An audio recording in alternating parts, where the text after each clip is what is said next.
mengapakah kita hidup? Hidup artinya apa? Bolehkah kita menemukan arti? Dan dari siapa kita mendapatkan konfirmasi arti yang sesungguhnya dari hidup itu? Saudara-saudara, di dalam kitab suci berkata kepada kita, Allah menciptakan manusia menurut peta dan teladan Tuhan Allah sendiri. Yang disebut peta, yang disebut teladan, itu berarti rupa, gambar dari Tuhan Allah sendiri. Sehingga kita menyerupai Tuhan, kita memiripi Tuhan, kita boleh hidup seperti Tuhan. Saudara-saudara, itu menjadi seluruh dasar daripada sifat manusia yang paling hakiki, yang tidak mungkin dimengerti oleh filsafat, psikologi, atau kebudayaan, kecuali mereka kembali menaklukkan diri ke dalam firman Tuhan. Allah mencipta manusia menurut peta dan teladan Dia sendiri. Saudara-saudara, mungkin saudara masih ingat kemarin kita telah berbicara di sini mengenai beberapa macam interpretasi daripada manusia mengenai apakah artinya hidup kita di dalam dunia ini. Saudara-saudara, manusia menganggap dunia ini adalah dunia yang menyiksa, dunia yang penuh dengan penderitaan, dunia yang penuh dengan sengsara. Itu sebab hidup adalah untuk menerima sengsara. Nah, ada orang mengatakan sengsara dari mana? Sengsara karena nenek moyang kita berdosa. Kalau nenek moyang kita berdosa, kita menanggungnya. Kita berdosa lagi, anak cucu kita menanggung terus. Kalau demikian akan makin lama, makin banyak kesengsaraan itu. Saudara-saudara, apakah betul arti dari hidup adalah untuk menderita, untuk menerima sengsara? Alkitab memberikan jawaban, bukan demikian. Memang Alkitab mengatakan di dalam dunia ada penderitaan, tetapi penderitaan ada maknanya, penderitaan ada asal usulnya, penderitaan ada tujuannya, dan penderitaan mempunyai sesuatu tujuan yang terakhir bagi manusia. Saudara-saudara, itu sebab kita akan memikirkan bahwa manusia bukan datang untuk menderita. Manusia datang bukan untuk bermain-main. Manusia datang bukan hanya melakukan kewajiban. Manusia datang bukan hanya menuruti nasib.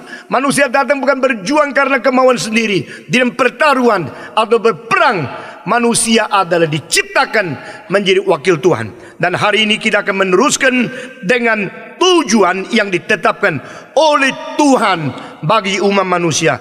Mari kita berdoa sekali lagi. Semua tunduk kepala. Bapa di dalam surga, kami berterima kasih. Tanpa firman-Mu, kami tidak mungkin mengerti diri kami sendiri.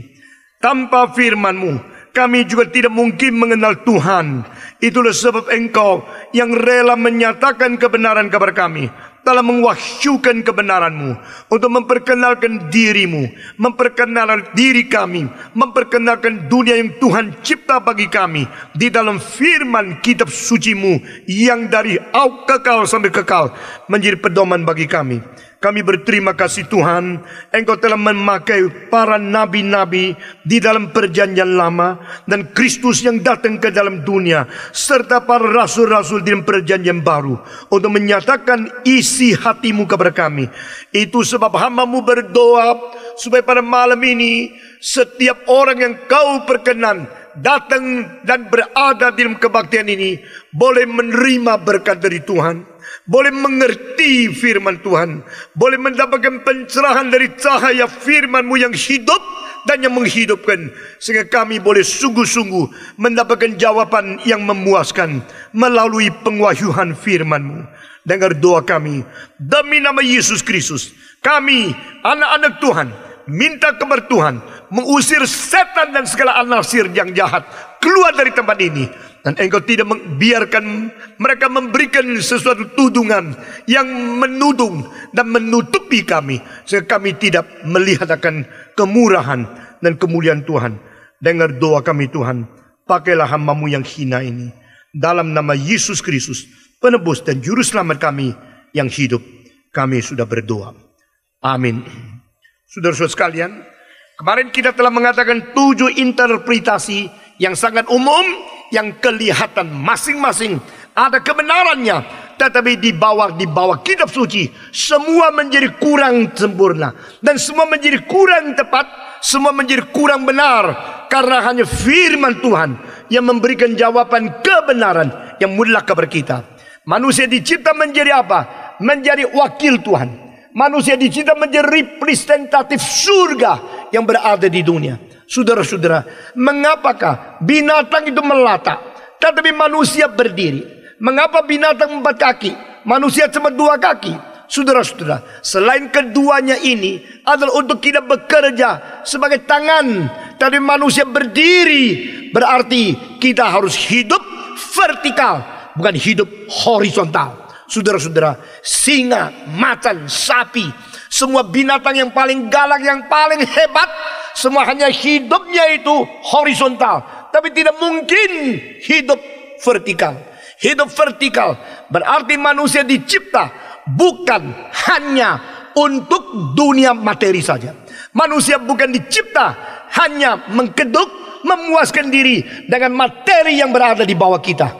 Manusia harus berdiri tegak karena kita mengetahui di atas sana yang tidak kelihatan ada Sang Pencipta yang menjadi tujuan terakhir kita hidup sementara di dalam dunia ini. Saudara-saudara, manusia vertikal, manusia mempunyai satu arah yang mendekatkan dan melekatkan dari bumi ini kepada surga.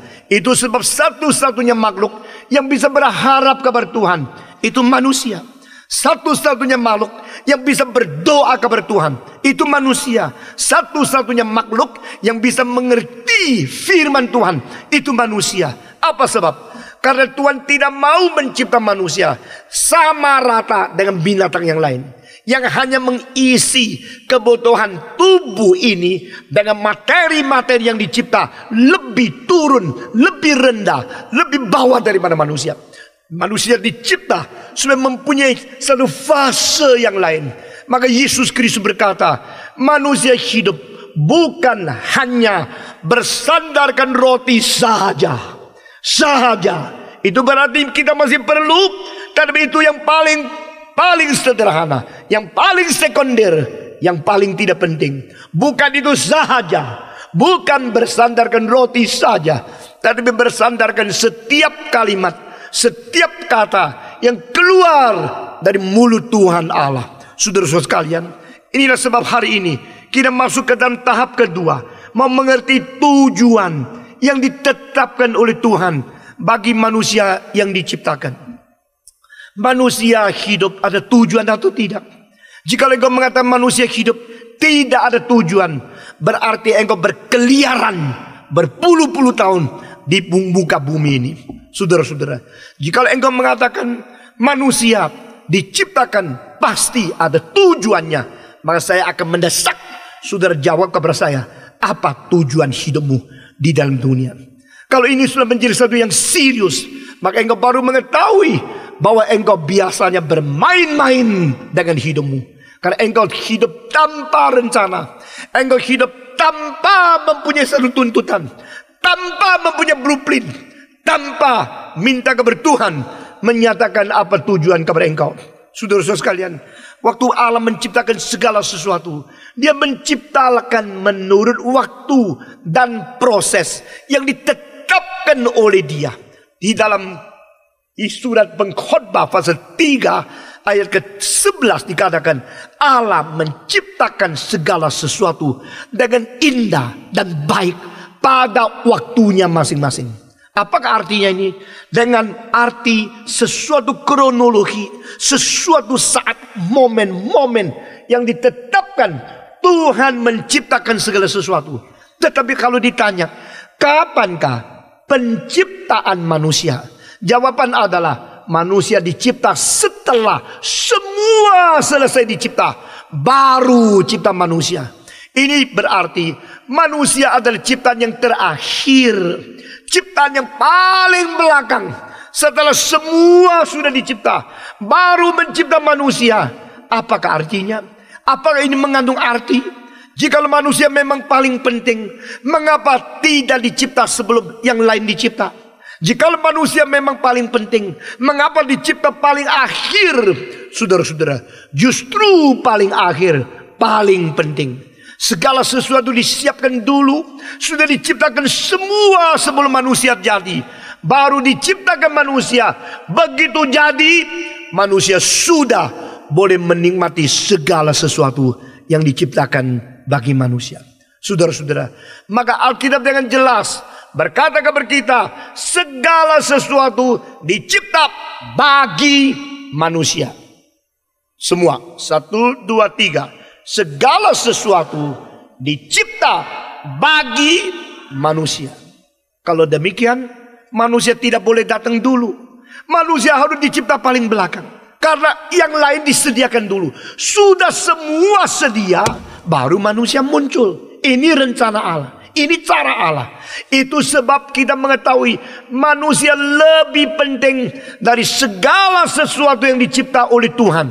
Karena yang lain itu dicipta lebih dulu dan dicipta untuk manusia boleh menikmati, boleh mempergunakan, boleh memakainya. Saudara-saudara, urutan daripada penciptaan Tuhan Allah ini menunjukkan signifikansi daripada manusia, pentingnya manusia, bernilainya manusia.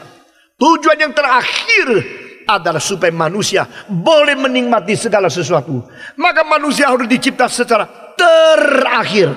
Terakhir muncul ada manusia yang paling sempurna, yang paling lengkap, yang paling berbijaksana, yang paling mempunyai sesuatu zat yang menuju kepada kekekalan, yang paling sempurna di dalam segala segi. Hanya satu makhluk, yaitu manusia. Itulah sebab setiap kali Allah menciptakan sesuatu, Dia mengatakan baik adanya. Baik adanya. Baik adanya.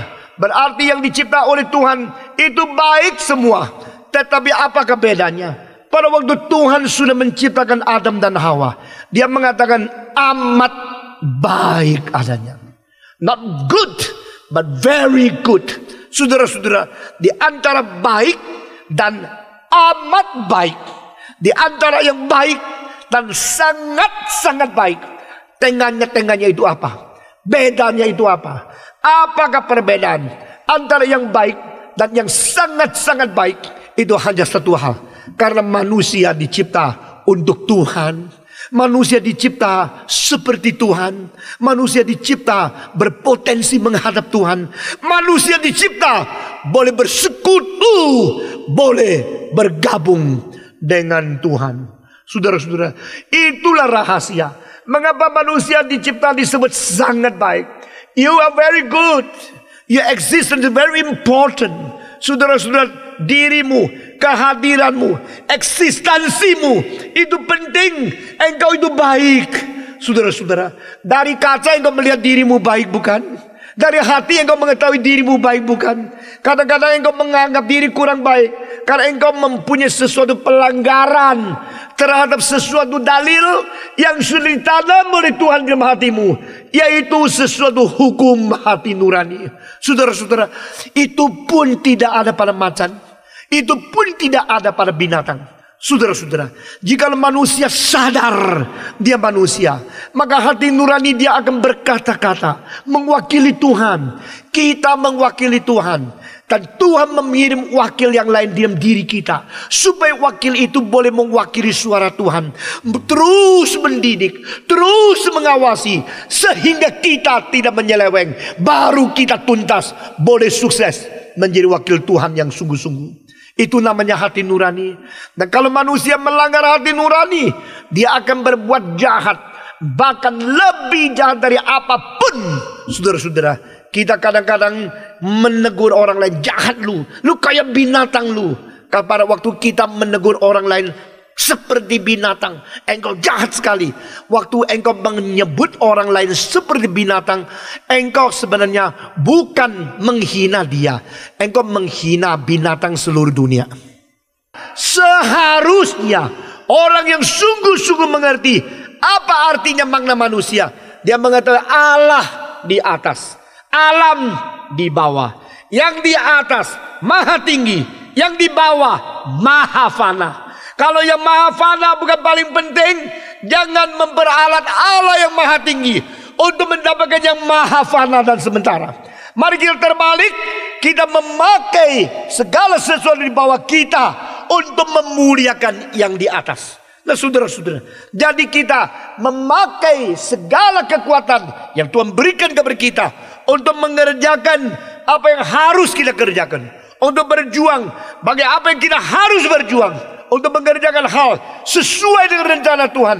Lalu kita kembali memuliakan Tuhan, kita mempersembahkan kepada Tuhan.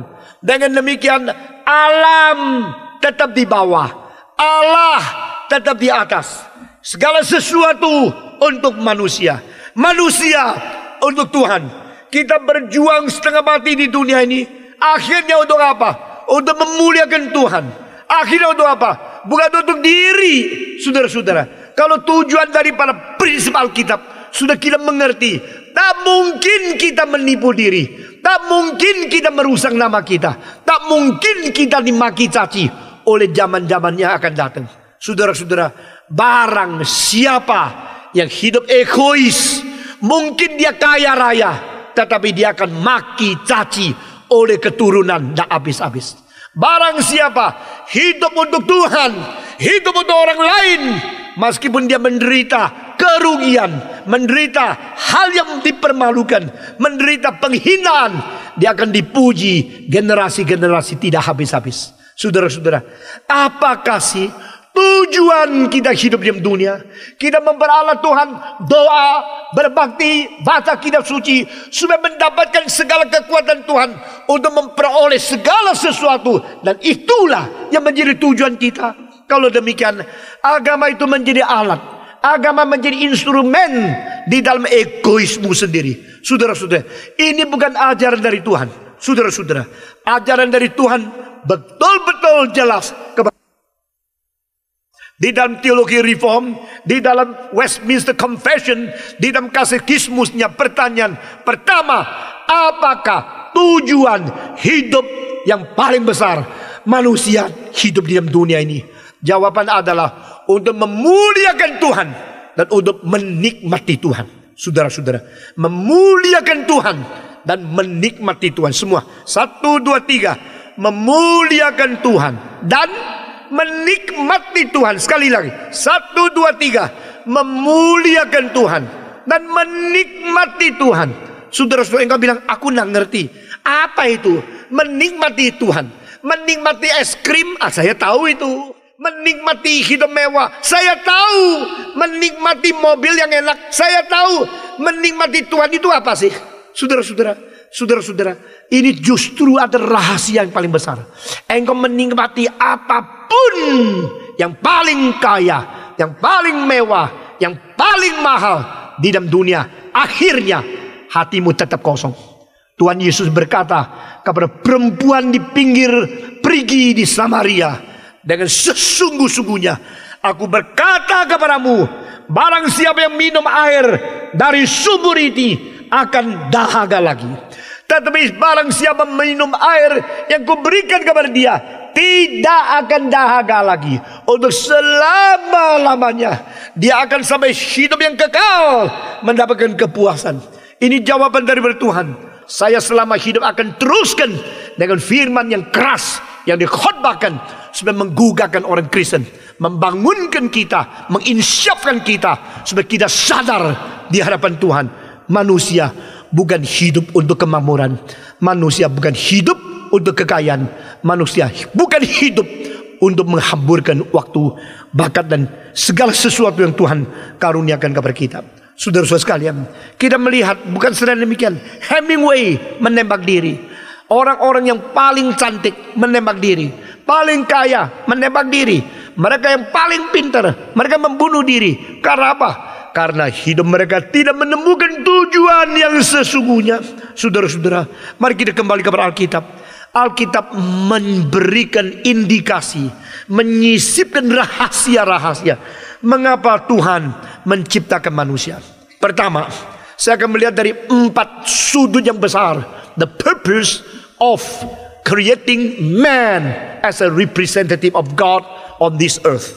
Allah mencipta manusia sebagai wakil Tuhan Allah di dunia ini. Pertama adalah manusia menjadi wakil Tuhan untuk mengelola alam semesta, khususnya bumi yang kita berada ini. Nah, saudara-saudara, we are created in order to manage, to domain, and to preserve the created environment in the universe, in this earth. Manusia dicipta untuk apa? Pertama, manusia dicipta oleh Tuhan untuk mewakili Tuhan, membudidayakan, mengelola, memanage, mengatur, memerintah, mempergunakan, menggarap dunia yang diciptakan oleh Tuhan bagi kita. Nah, saudara-saudara, itu sebab pada abad ke-20 baru manusia sadar kita sudah melanggar tujuan yang pertama ini. Karena apa? Karena kita merusak lingkungan, kita merusak bumi ini. Sekarang saudara-saudara, negara-negara yang maju, hampir tidak ada satu negara memiliki sungai yang airnya tidak ada racunnya. Saudara-saudara, kota-kota yang paling besar, hampir tidak ada satu kota yang udaranya tidak membahayakan kesehatan manusia. Saudara-saudara, bahaya-bahaya dari udara kotor keluar dari mobil-mobil, keluar daripada mesin-mesin, keluar dari segala sesuatu yang bermotor, dalam mengakibatkan polusi, menudungi lingkungan kita yang menakutkan. Saudara-saudara, saya tidak berarti kita tidak boleh menemukan segala sesuatu, tidak boleh memakai bensin. Tapi saya berarti kita harus membereskan pengotoran dan polusi-polusi yang sudah kita kerjakan, yang sudah kita ciptakan. Karena ini merusak akan apa yang sudah Tuhan ciptakan bagi kita. Saudara-saudara sekalian, ini pertama, Tuhan berkata, Adam, Hawa, aku menciptakan engkau supaya kalian boleh memerintah burung di angkasa, memerintah semua binatang melata di bumi, dan semua ikan yang berada di dalam laut. Jadi manusia pemerintah, manusia memerintah bumi, manusia mengelola bumi, manusia membudidayakan bumi, manusia manage, manusia domain, manusia harus memelihara baik-baik apa yang Tuhan ciptakan. Saudara-saudara, ini tidak ada pada binatang. Ini mandat budaya, ini mandat yang diberikan kepada manusia. Itu sebabnya manusia boleh menyelidiki alam, alam tidak bisa menyelidiki saya. Saya bisa menghitung berapa jauh matahari dari bumi, matahari tidak bisa mengerti saya dan Kur tengahnya berapa meter. Saudara-saudara, manusia bisa membawa binatang masuk ke dalam kebun binatang. Tidak ada binatang bisa membawa manusia masuk ke dalam kebun manusia. Tidak ada. Saudara-saudara, ini namanya mandat ilmu, mandat kebudayaan, mandat mengelola. Saudara-saudara, mengelola segala sesuatu yang dicipta oleh Tuhan. Ini hak manusia yang pertama. Ini tujuan. Melalui tujuan ini, maka mungkinlah terjadinya ada hasil ilmu. Science as a result of the mandate in the culture. Science as a result of human research of the universe. Waktu kita menyelidiki alam semesta, kita menemukan semua yang diciptakan Tuhan. Bijaksana-bijaksana yang terpendam, yang tersimpan di dalamnya. Lalu kita menghitung, kita merumuskan, kita memberi jawaban. Akhirnya kita mengerti karena kita menggali rahasia Tuhan. Saudara-saudara, itu namanya ilmu pengetahuan. Ini adalah tujuan pertama. Maka tidak salah saudara belajar baik-baik. Pemuda-pemudi belajar sepintar mungkin, belajar sedalam mungkin, mengerti seluas mungkin segala sesuatu yang diciptakan oleh Tuhan. Karena di dalamnya engkau menemukan rencana Allah, engkau menemukan bijaksana Tuhan, engkau menemukan berapa hebat, berapa mulianya Tuhan. Itu sebab saudara-saudara, tujuan pertama, manusia menguasai alam, manusia mengelola alam, manusia membudidayakan alam, manusia mempergunakan alam, manusia mengerti, menyelidiki alam. Tapi saudara-saudara, pada waktu dosa sudah masuk dalam hidup manusia, dosa sudah mencemari akan sifat kita. Apakah yang kita kerjakan di mandat pertama ini? Kita bukan mengelola, kita memperkosa alam, kita menindas alam, kita merusak alam, kita mempolusikan alam, kita membuat alam akhirnya menjadi musuh untuk hidup kelestarian daripada umat manusia itu sendiri. Ini adalah dosa. Saudara-saudara, mari kita mengerti akan poin pertama ini daripada dunia hubungan saya dan segala dunia yang bersifat fisika. Saya dan alam, saya dan materi, saya dan uang, saya dan bumi, saya dan tumbuh-tumbuhan, saya dan makhluk segala binatang. Siapa saya? Di mana tempat saya? Saya mengelola, saya memerintah, saya diperbolehkan menerima, menikmati segala sesuatu, karena segala sesuatu dicipta bagi saya. Ini pertama. Kedua, manusia dicipta oleh Tuhan. Tujuan yang kedua yang besar itu apa? Tujuan kedua itu adalah manusia dicipta untuk menjadi pemancar kemuliaan dan kesucian dari Tuhan Allah. Ini adalah tujuan kedua. Pertama, mandat kebudayaan, mandat di dalam fisika, mandat di dalam mengelola alam. Kedua, mandat moral, mandat kelakuan, mandat kerohanian. Saudara-saudara, mengapa manusia dicipta? Manusia dicipta untuk menjadi reflektor. Saudara-saudara, kalau matahari sudah terbenam, engkau melihat kenapa malam jadi gelap begini? Oh, tidak lama lagi bulan keluar dari jauh di situ. Bulan mulai naik. Waktu bulan naik, waktu bulan purnama, engkau melihat, oh, bagus juga. Karena cahayanya meskipun tidak sejelas seperti matahari, paling sedikit memberikan pengarahan di mana saya harus berjalan. Saudara-saudara, bulan yang pada cahaya paling sempurna bisa memancarkan 7% daripada cahaya matahari. Saudara-saudara, jadi matahari kalau pada waktu siang memancarkan cahaya besar sekali, malam bulan itu hanya memancarkan 7% paling banyak. Nah, saudara-saudara, bulan mempunyai kemungkinan merefleksikan cahaya dari matahari. Demikian engkau dan saya. Mengapa saya dicipta? Mengapa engkau dicipta? Kita dicipta oleh Tuhan untuk merefleksikan cahaya Tuhan, sehingga orang boleh melihat dari diri engkau ada Tuhan. Saudara-saudara, jika engkau betul-betul memancarkan cahaya, memancarkan kemuliaan, memancarkan sifat ilahi, orang lain akan melihat pasti ada Tuhan. Kalau tidak, tak mungkin orang ini memancarkan kemuliaan dari Tuhan di kepada kita.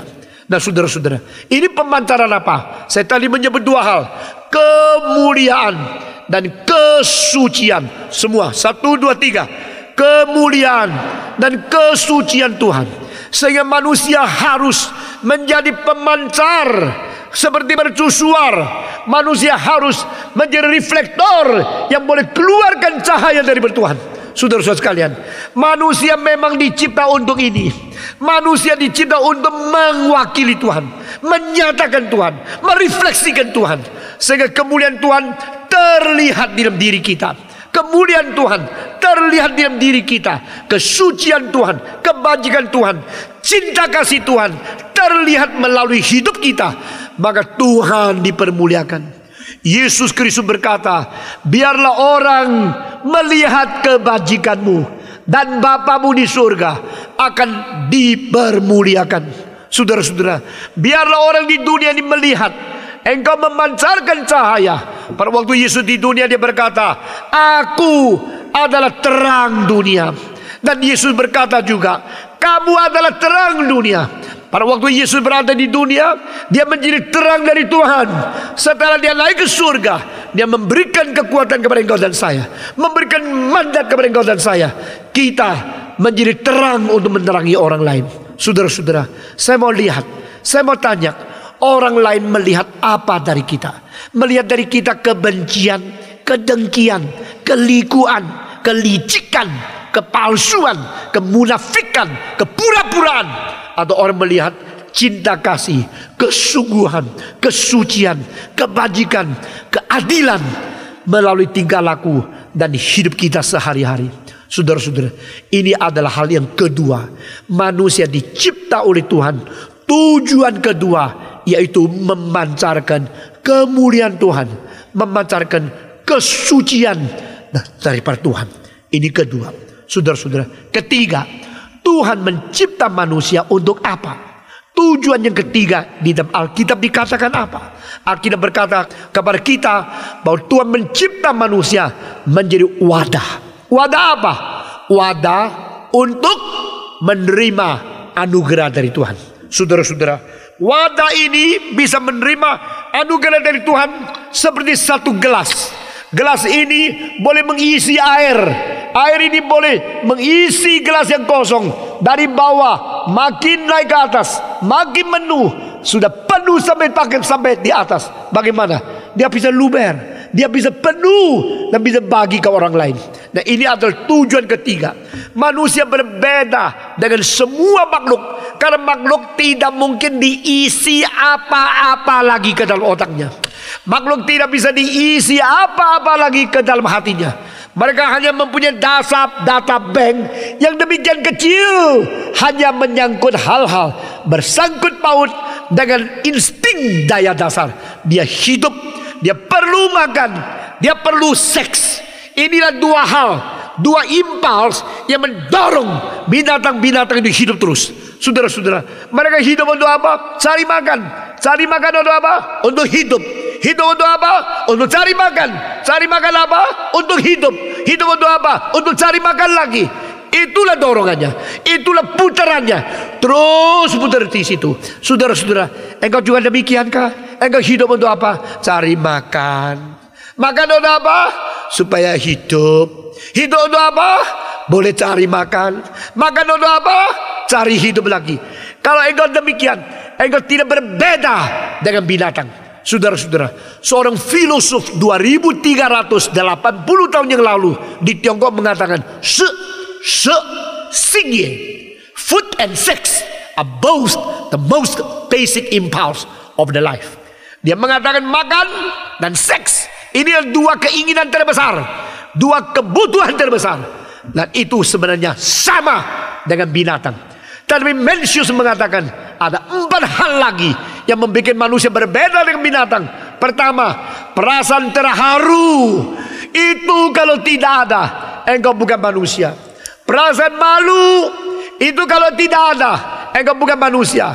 Perasaan salah, engkau tidak bisa rasa salah, engkau bukan manusia. Perasaan membedakan baik dan jahat, itu harus ada. Maka saya melihat di sini, saya melihat ada satu wahyu umum yang direfleksikan dan yang direaksikan oleh manusia yang berasal dari Tuhan. Tuhan berkata, manusia berbeda. Manusia lain sama yang lain. Manusia bukan hanya untuk hidup, makan, dan seks. Manusia mengerti apa itu malu. Manusia mengerti apa itu salah. Manusia mengerti apa itu menyesal. Manusia mengerti apa itu terharu. Manusia mengerti apa itu harus kita bedakan, yang benar dan tidak benar, yang baik dan yang jahat. Saudara-saudara, berarti aspek rohani kita dicipta oleh Tuhan. Dan Alkitab berkata kita dicipta untuk datang kembali kepada Tuhan dan berkata, isilah aku, oh Tuhan, isilah aku. Saudara-saudara, mengapa perlu diisi? Karena tanpa Tuhan kita tidak pernah puas. Tanpa Tuhan hidup tidak pernah sempurna. Berapa kaya pun engkau akhirnya menjadi kosong. Berapa nikmat pun akhirnya engkau menjadi bosan. Berapa mulia pun akhirnya akan menjadi layu. Berapa panjang umurnya akhirnya engkau akan mati. Saudara-saudara, dunia ini bukan selama-lamanya. Dunia ini bukan sepuas-puasnya. Dunia ini hanya sementara saja. Itu sebab kembalilah kepada Tuhan. Datang kepada Dia dan berkata, Tuhan, isilah aku. Lalu engkau tanya, Tuhan isi apa? Tuhan akan isi dengan 2 hal. Pertama, anugerah. Kedua, kebenaran. Semua 1, 2, 3. Pertama, anugerah. Kedua, kebenaran. Nah, anugerah tanpa kebenaran itu adalah orang yang tidak mungkin berbijaksana. Dan kebenaran tanpa anugerah itu adalah berkognitif tapi tidak mempunyai pengalaman menikmati Tuhan. Saudara-saudara, itu sebab pada waktu Yesus Kristus datang ke dalam dunia, maka Yohanes pasal pertama mengatakan, firman sudah menjadi daging dan hidup di tengah-tengah kami, penuh dengan anugerah dan kebenaran. Nah saudara-saudara, dengan demikian Tuhan menurunkan kedua hal ini untuk mengisi hidup manusia, mengisi hidup kita dengan anugerah, mengisi hidup kita dengan kebenaran. Saudara-saudara, jikalau kita mempunyai dua-dua, baru hidup kita itu puas. Kalau kita hanya mempunyai satu, kita menjadi orang yang pincang.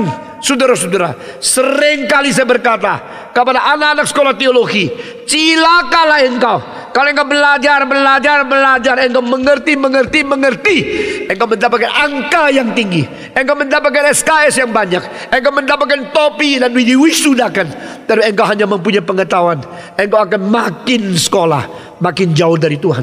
Saudara-saudara sekalian, begitu banyak orang Kristen yang mengerti, tapi pengertian tidak berubah menjadi hidup rohaninya dia. Itu sebab kita perlu hal yang kedua. Selain mengerti kebenaran, kita perlu anugerah. Anugerah berarti kita selalu mengetahui bahwa kita tidak cukup. Maka kita perlu Tuhan. Orang yang sadar anugerah atau orang yang sadar keterbatasan diri. Orang yang sadar anugerah atau orang yang sadar memerlukan Tuhan. Orang yang sadar anugerah bersadar kalau dia tidak layak menerima. Orang yang sadar anugerah ada orang yang bisa memuliakan Tuhan. Saudara-saudara, betapa banyak orang Kristen sebelum kaya doa sama Tuhan, sesudah kaya dia lupakan Tuhan. Sebelum kaya istrinya satu, sesudah kaya gundik yang rahasia banyak. Saudara-saudara, sebelum kaya berdoa kepada Tuhan, sesudah kaya dia maki-maki Tuhan, dia mulai membuang Tuhan, memperalat Tuhan Allah. Saudara-saudara, karena apa? Dia mulai menjadi sombong, dia mulai tidak mengerti, dia perlu anugerah terus menerus. Sekali lagi saya mengucapkan 4 prinsip ini. Orang yang berada di kesadaran perlu anugerah, dia mengetahui berapa terbatasnya diri. I'm so limited, I'm so poor, so God, I need you. Orang yang berada di anugerah, dia sadar keterbatasan diri sendiri. Kedua, orang yang berada dalam keadaan anugerah, dia sadar dia memerlukan janji dan kemurahan dari Tuhan. Kalau ada Tuhan yang memurah, kalau Tuhan tidak janji, saya tidak bisa dapat apa-apa.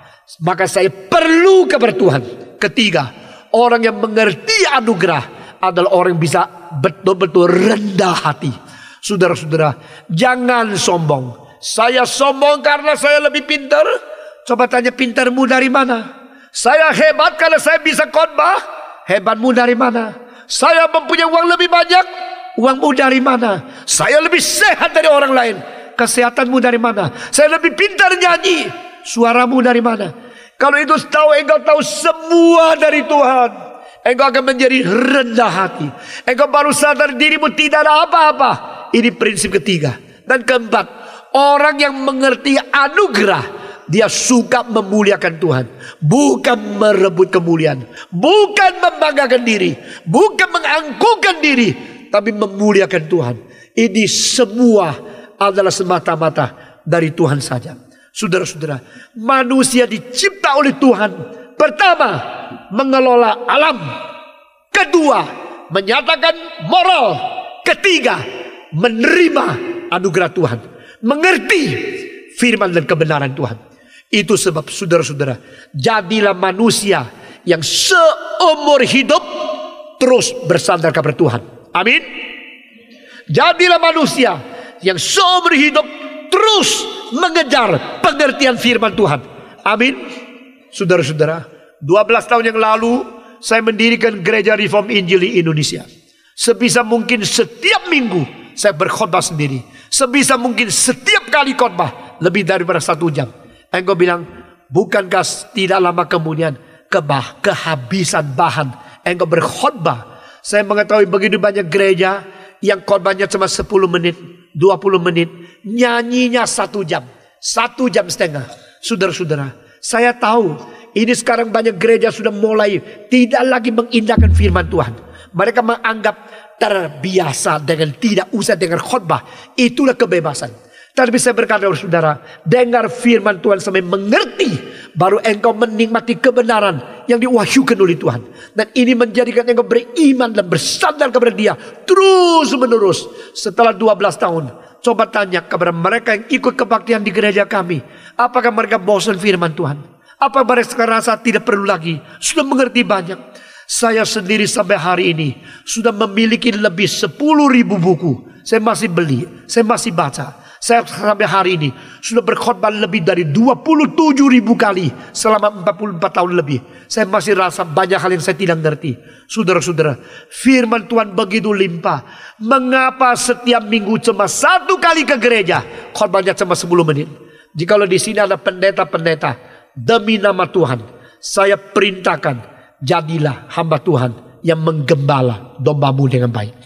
Jikalau di sini ada majelis-majelis, demi nama Tuhan, saya minta saudara koreksi diri bagaimana memelihara umat Tuhan dan anjurkan pendeta dan juga membawa gerejamu lebih dekat kepada Dia.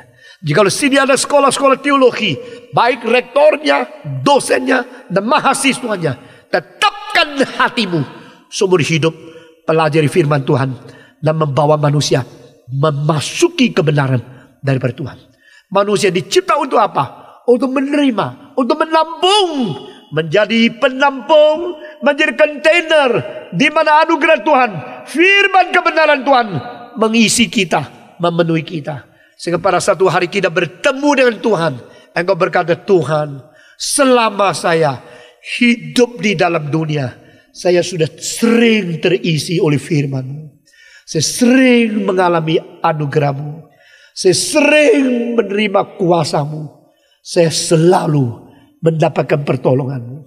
Dan di situ kelimpahan yang kau raih, yang kau peroleh, akan mengikuti engkau untuk selama-lamanya di dalam surga. Begitu banyak orang cuma mengetahui, ya pokoknya mudah percaya, tua percaya, asal percaya sama-sama dosa diampuni. Kalau begini saya tua saja, waktu mau mati minta pengampunan 1 kali selesai semua. Saudara-saudara, engkau bodoh karena engkau kira firman tidak penting. Engkau kira mengerti firman tidak nikmat. Padahal sebaliknya, makin pagi, makin dini engkau mengenal Tuhan, diisi oleh firman, diisi oleh anugerahnya, makin limpah, hidupmu makin menjadi mempunyai kekuatan. Saudara-saudara, Yesus Kristus berkata, aku datang bukan sedang memberikan hidup, bahkan memberikan hidup yang berkelimpahan kepada saudara-saudara. Saya mau tanya, maukah engkau mendapatkan hidup yang lebih limpah? Jawab, maukah saudara-saudara? Engkau menjadi orang Kristen yang hanya secukupnya saja, atau menjadi orang Kristen yang berlimpah-limpah di dalam kekayaan rohani. Saudara-saudara, pada waktu Lot berada bersama dengan Abraham, dia makin menjadi kaya karena ternaknya banyak. Tetapi dia hanya mementingkan kekayaan ternak. Dia tidak mementingkan kekayaan rohani. Maka dia meninggalkan Abraham. Dia mencari tempat yang paling subur, yang paling mewah. Lalu dia hidup di situ. Apa akhirnya? Akibatnya Tuhan membakar dari surga dan api belarang untuk menghanguskan Sodom dan Gomora. Dan waktu Lot keluar dari kota itu, tangan hampa. Dia tidak bisa bawa kekayaannya sama sekali. Dia keluar dengan kedua tangan kosong. Diselamatkan tidak? Diselamatkan. Abraham diselamatkan. Diselamatkan. Sama-sama diselamatkan. Iya, sama-sama diselamatkan. Apa bedanya? Satu hanya selamat, satu diselamatkan dengan berlimpah-limpah. Besok kita di surga juga demikian. Saudara-saudara, pendeta-pendeta yang tidak mengajar firman Tuhan baik-baik di dalam dunia ini, besok akan mengalami hidup diselamatkan, tetapi senantiasa sampai selama-lamanya di dalam keadaan miskin. Mereka yang betul-betul mempelajari, menikmati firman Tuhan, sungguh menyimpan firman Tuhan yang memenuhi hati, mereka hidup limpah-limpah berjumpa dengan Tuhan di dalam surga. Manusia dicipta oleh Tuhan, pertama mengelola alam semesta. Manusia dicipta oleh Tuhan, kedua memancarkan kesucian, keadilan, kebajikan, kemuliaan, cinta kasih dan keadilan Tuhan di dalam dunia ini. Ketiga, manusia dicipta oleh Tuhan untuk apa? Untuk menikmati anugerah dan kebenaran Tuhan, mengisi sehingga hidup kita menjadi limpah. Terakhir, manusia dicipta oleh Tuhan untuk apa? Manusia dicipta oleh Tuhan, keempat, untuk melaksanakan kehendak Tuhan Allah, untuk menjalankan rencana Allah. Saudara-saudara, we are created in order to do the will of God, to accomplish His will on our own selves. Saudara-saudara, kita dicipta untuk bisa menjalankan, menggenapi rencana Allah. Saudara-saudara, kita dicipta untuk apa? Untuk menjalankan kehendak.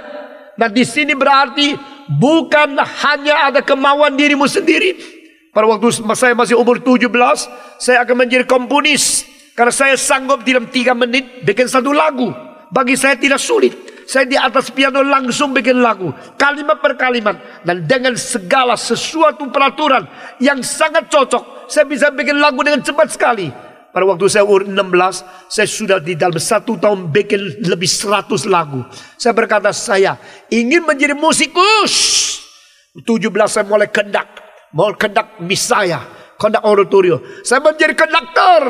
Saya menjadi pelukis. Saya bisa di dalam beberapa puluh detik menggambar peta dunia. Saudara-saudara, banyak orang kagum luar biasa. Saya ingin menjadi pelukis. Saya ingin menjadi seorang penyair. Saya ingin menjadi seorang musikus. Saya ingin menjadi seorang filosof. Saya ingin menjadi seorang arsitek. Karena saya mempunyai hobi begitu banyak. Dan setiap bidang saya pelajari sangat tuntas.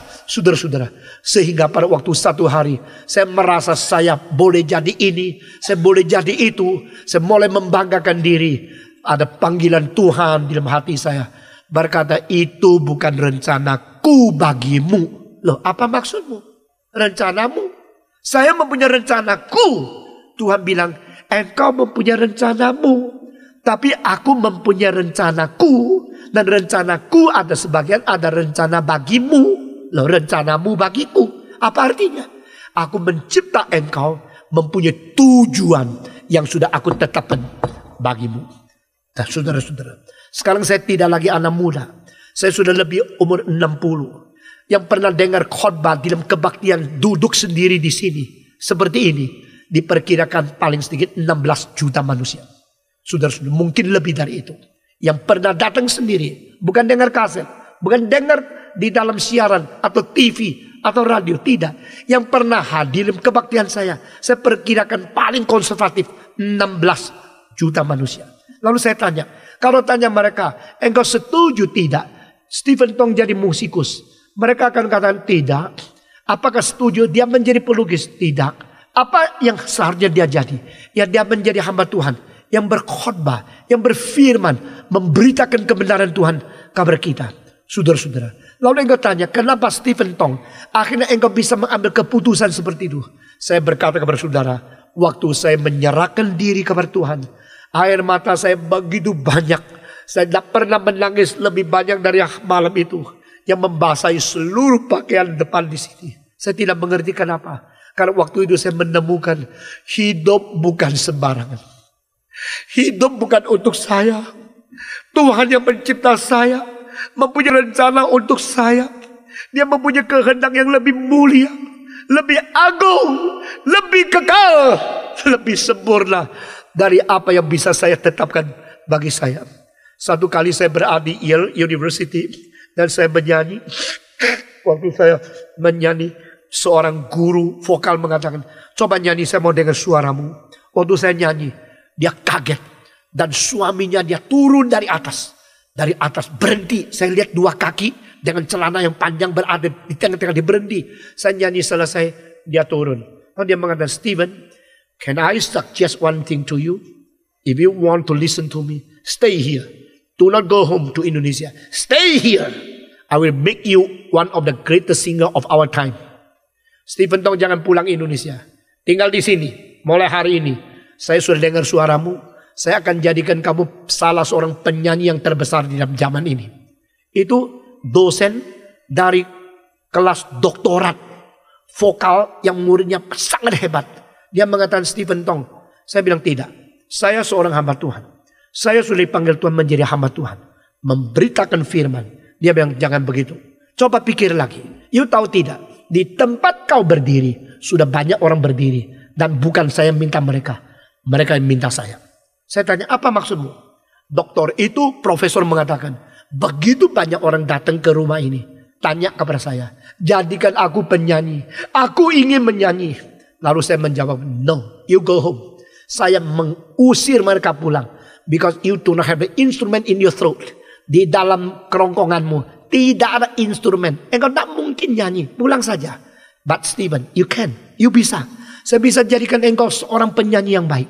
Saya bilang tidak. Waktu saya muda, saya mau menjadi musikus. Tetapi akhirnya saya menjadi pendeta. Dia mengatakan, waktu saya masih muda, saya ingin menjadi pendeta. Akhirnya saya jadi musikus. Saudara-saudara. Lalu saya mengatakan, itulah engkau adalah engkau. Saya adalah saya. Dia senyum, dia bohat. Dia tidak bisa apa-apa, tidak berdaya. Dan kita jabat tangan. Dia tetap jadi musikus, saya tetap jadi pendeta. Saudara-saudara. Saya bukan orang yang tidak berencana. Waktu saya masih muda, rencana saya begitu banyak. Apa yang saya sentuh, apa yang saya pelajari, pasti saya tuntas sampai saya mengerti sedalam-dalamnya. Sampai hari ini. Kalau saya sudah mau belajar satu bidang, saya akan tuntaskan sampai bidang itu. Sesudah saya tuntas, saya berani bicara sama orang otoritas di seluruh dunia. Saudara-saudara, engkau belajar sampai doktorat di bidang itu, mari kita bicara tentang bidang itu. Ini sifat saya. Saya akan tuntas mengerti satu. Tapi saudara-saudara, pada waktu saya umur 17, Tuhan berkata kepada saya, Stephen Tong, bukan itu tujuanmu. Itu bukan sasaran yang kutetapkan. Loh Tuhan, engkau akan memberikan kebebasan kepadaku kan? Engkau memberikan kebebasan sekarang aku dong yang menetapkan. Tuhan bilang tidak. Jalanmu bukan jalanku. Kepikiranmu bukan kepikiranku. Bagaimana langit lebih tinggi daripada bumi, demikian pikiranku lebih tinggi dari pikiranmu. Jalanku lebih tinggi daripada jalanmu. Lalu saya gemetar. Tuhan, jadi Tuhan maunya apa? Saya mau engkau mengikuti panggilanku. Mentaati firman dan pimpinanku. Engkau menyerahkan diri. Nah saudara-saudara, saya tidak berarti semua jadi hamba Tuhan. Tuhan tidak panggil semua. Tetapi jika Tuhan mempunyai rencana khusus untuk Anda, saudara jangan tolak. Jangan ragu-ragu. Jangan menyimpan diri. Jangan berpura-pura. Jangan menolak Tuhan. Karena itu bahaya sekali. Saudara-saudara, apakah benar setiap orang ada rencana Tuhan dalam dirinya? Iya. Dengan sesungguhnya aku berkata kepadamu, setiap orang ada rencana Tuhan bagimu yang sudah disiapkan. Ada yang disiapkan menjadi sesuatu manusia yang begitu sulit hidupnya, tapi akhirnya menjadi berkat besar bagi orang lain. Ada yang diberikan kesengsaraan yang sangat besar, justru untuk membuktikan engkau tahan uji. Ada yang diberikan kelancaran, justru Tuhan mengetahui engkau tidak bisa tahan kesulitan sedikitpun. Jadi yang lancar, yang kaya, jangan sombong. Yang susah, yang menderita, jangan kecewa. Kita masing-masing hidup ada mandat dari Tuhan. Saudara-saudara, mengapakah Tuhan menciptakan aku? Adakah tujuan di dalam hidupku?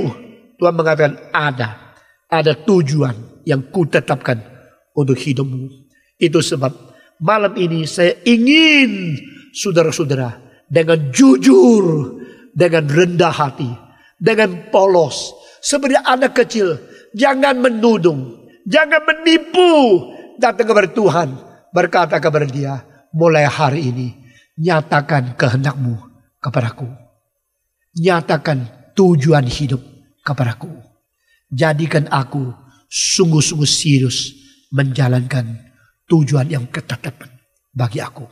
Maukah saudara? Maukah saudara? Ini bukan menyangkut saya. Saya sudah selesai. Saya tadi waktu masih remaja sudah selesai pergumulan itu. Dan sampai hari ini belum pernah satu detik selama 44 tahun setengah saya mengeluh atau saya menyesal atau saya mengatakan Tuhan aku kecewa. Tidak. Karena aku sudah mengetahui ada tujuan hidup. Setelah menikah 31 tahun Tanya nyonya saya, pernahkah saya mengatakan, salah saya jadi hamba Tuhan? Pernahkah dia dengar saya bilang, cilaka begitu sulit melayani Tuhan? Satu kata pun tidak pernah keluar dari mulut saya. Nyonya saya ada di sini. Karena apa? Manusia yang mencari, mentaati pimpinan dan kehendak Tuhan, dia akan menikmati Tuhan. Bapa di dalam surga, kami berterima kasih karena cinta kasih yang demikian ajaib dan anugerah dan kebenaran yang demikian ajaib Tuhan sudah karuniakan, sudah Tuhan nyatakan, Tuhan berikan kepada kami. Kami bersyukur kiranya Engkau sendiri bekerja di tengah kami, berkata-kata kepada kami, jangan meninggalkan kami, nyatakan kuasa dan kemuliaan-Mu serta karya pekerjaan keselamatan-Mu di tengah kami. Dengar doa kami Tuhan, kami berterima kasih. Kami menyerahkan saudara-saudara kami semua ke dalam tangan-Mu. Engkau tidak meninggalkan kami, Engkau tidak membuang kami, Engkau memberkati setiap jiwa sehingga di dalam hasrat, di dalam kemauan yang sungguh-sungguh rendah hati mau cari kehendak Tuhan, Tuhan temukan kami, Tuhan nyatakan kepada kami, Tuhan berkata-kata kepada hati kami. Dengar doa kami Tuhan, kami berterima kasih. Meski suara manusia sudah berhenti, suara Tuhan tidak berhenti terus di dalam hati kami masing-masing. Engkau menghancurkan kuasa iblis, Engkau menyatakan kemuliaan dan kehendak-Mu di dalam diri kami. Dengar doa kami yang kami panjatkan dalam nama Yesus Kristus, penebus dan juru selamat kami yang hidup. Amin.